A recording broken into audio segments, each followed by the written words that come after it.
안녕하십니까. 2024년 구역공과 하나님 나라 백성의 뿌리와 열매 제4학기 주제는 하나님 나라 백성의 소망입니다. 11단원 하나님 나라 백성의 기도 본과는 40일과 하나님 나라 영광을 위하여입니다. 말씀은 역대상 16장 34절에서 36절까지의 말씀입니다. 첫 번째 주제입니다. 하나님의 이름에 합당한 찬양이 하나님께 영광이 됩니다.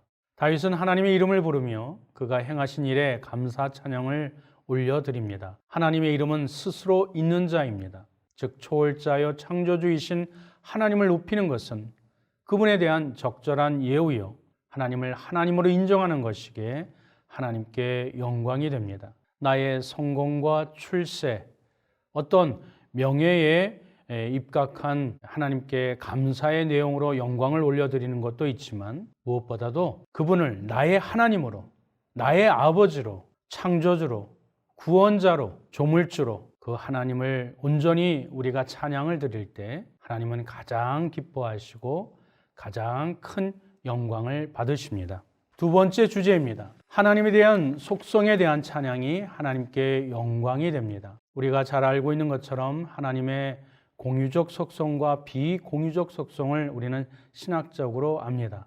하나님께서 우리에게 선하심을 또 영원토록 인자하심을 그분이 우리에게 보여준 하나님의 권능과 능력이 우리에게 비춰지고 체험되어지게 될 때 이런 하나님의 속성과 그 성품을 문자나 학식으로서가 아니라 내 개인적으로 신앙생활에 인격적으로 경험했을 때 나오는 찬양은 진정성이 있기에 하나님은 이 고백을 하나님의 속성과 하나님의 성품을 체험한 진실한 고백에서 나온 이 찬양을 흠양하여 받으십니다.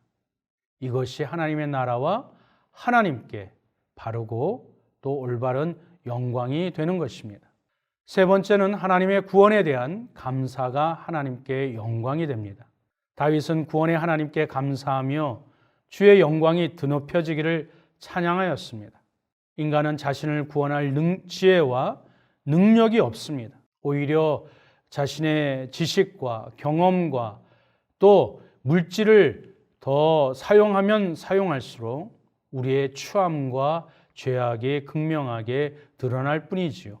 그러므로 구원의 절대성은 오직 하나님께만 있으며 하나님의 구속사역은 완전하고 전 인류에 영향을 미칩니다.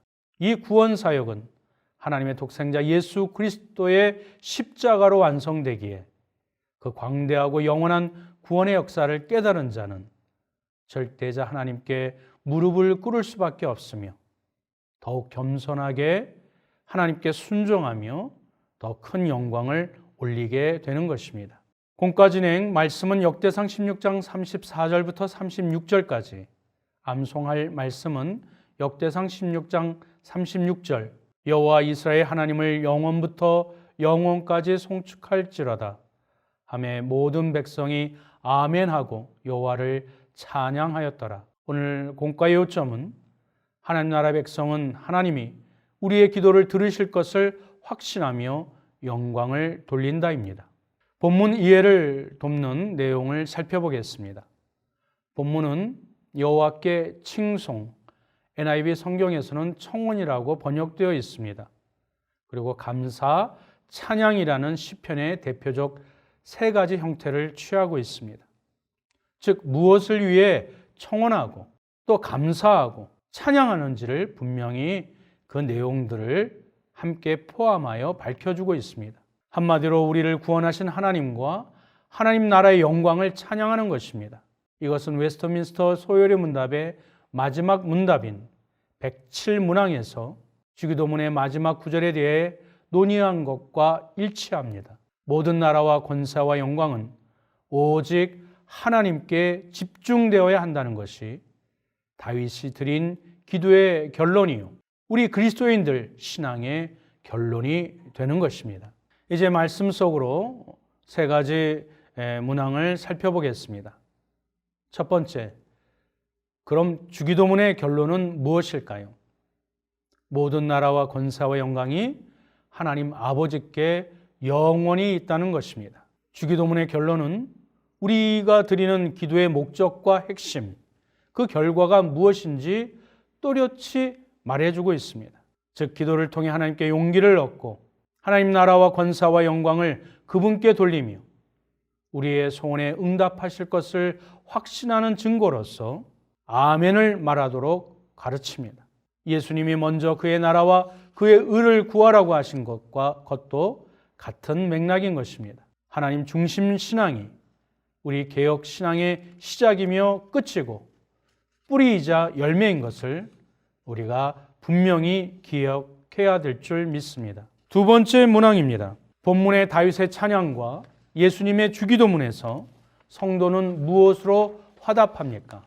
아멘으로 화답해야 합니다. 성경에서 아멘은 감탄사로서 진실로 그러하다는 의미입니다. 오늘날에는 그 의미가 확장되어 진실로 그렇게 될 것을 믿습니다라고 강한 동의를 표현할 때 사용합니다. 이스라엘 백성들과 예수님의 제자 및 성도들은 찬양과 기도에서 모든 영광을 하나님께 돌리며 우리의 소원에 응답하실 것을 확신하는 증거로서 아멘이라고 화답하였습니다.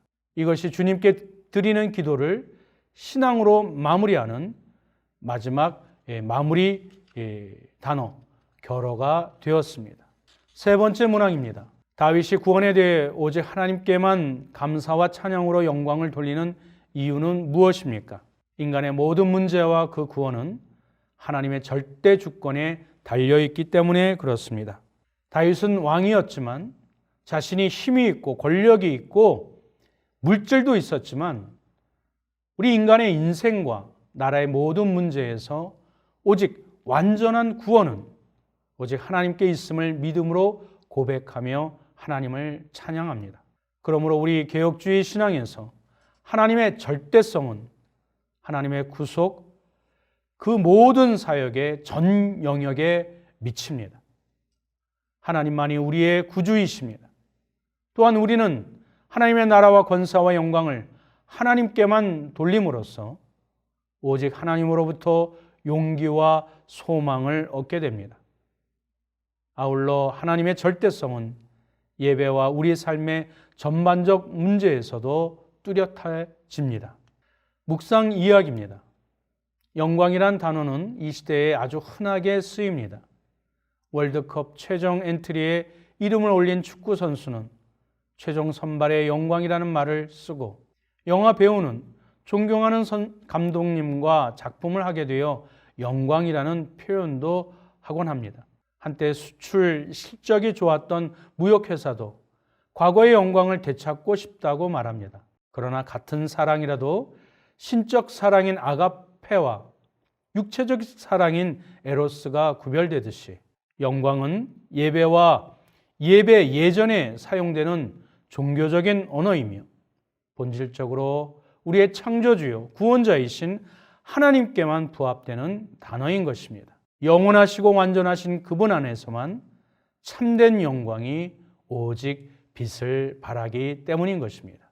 나눔으로 함께 마무리하면 좋겠습니다. 나와 우리 가정을 구원하신 하나님을 용기 있게 입술을 열어 소리내어 간증해 봅시다. 또한 우리 하나님께만 감사와 찬양과 영광을 올려드리게 하옵소서라고 좀 더 성숙한 기도를 드리면 좋겠습니다. 그리고 예배 시간에 설교와 대표 기도 가운데 믿음으로 동의되는 부분이 있을 때 다른 사람들의 시선을 너무 의식해서 우리가 소홀히 하거나 또 위축되지 말고 작은 소리일지라도 강한 확신을 담아 내가 그 말씀에 동의합니다.